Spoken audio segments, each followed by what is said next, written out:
अगदी. आणि दत्तात्रेय हे म्हणजे ज्ञान आणि वैराग्याचं मूर्तिमंत प्रतीकच मानले जातात. हम्म. त्यांचं जे रूप वर्णन केलं जातं ना ते खूप अर्थपूर्ण आहे. म्हणजे बघा, 3 मुख. 3 मुख. हो, हे तर स्पष्टपणे ब्रह्मा, विष्णू आणि शिवाला दर्शवतात. अच्छा. आणि ते 6 हात, हम्म. त्यात काय काय असतं?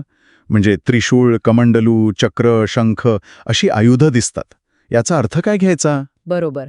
इथेच खरी गंमत आहे. ही केवळ चिन्ह नाहीत.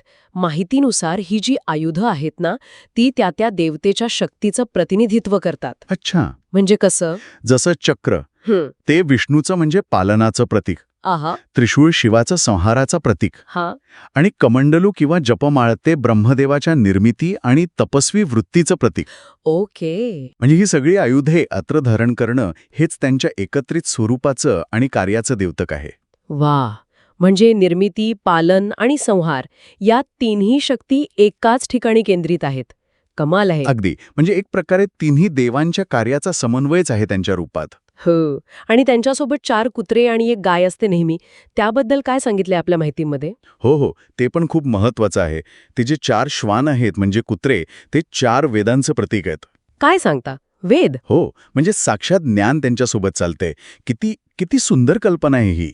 खरंच की. म्हणजे ज्ञान हे केवळ पुस्तकी नाही, तर ते असे जिवंत आणि सोबत असणार आहे. बरोबर, असं यातून सूचित होतं.